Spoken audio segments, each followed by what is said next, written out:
ফরিদপুর জেলা বাংলাদেশ খেলাফত মজলিসের সহসভাপতি ও আল্লামা মামুনুল হকের মনোনীত ফরিদপুর ৪ আসনে আগামী জাতীয় সংসদ নির্বাচনে রিকশা প্রতীকের এমপি প্রার্থী মাওলানা মোহাম্মদ মিজানুর রহমান মোল্লার গ্রামের বাড়ি আজিমনগর ইউনিয়নের পুলিয়াতে ঈদ পুনর্মিলনী ও মত বিনিময় সভা অনুষ্ঠিত হয়েছে।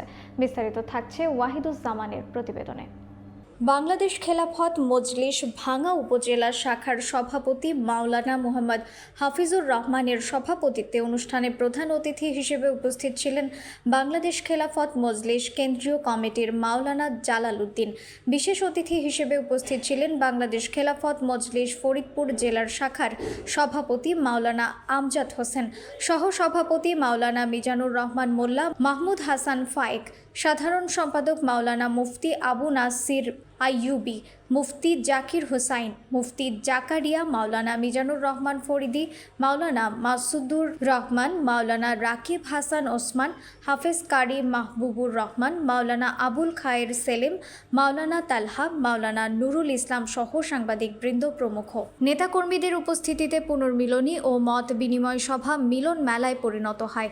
এ সময় মাওলানা মিজানুর রহমান মোল্লা বলেন, আগামী জাতীয় সংসদ নির্বাচন হবে আগাছা মুক্ত। যারা ক্ষমতায় আসবে তারা যেন সুন্দরভাবে দেশ চালাতে পারে। আম্মা বাদ, আউযু বিল্লাহি মিনাশ শাইতানির রাজীম। বিসমিল্লাহির রহমানির রহিম। মধ্যে যে আলোচনাগুলো শুনেছি আমাদের দিল বাঁধে গাছগুলো যেটা আমরা হয়ে গেছে।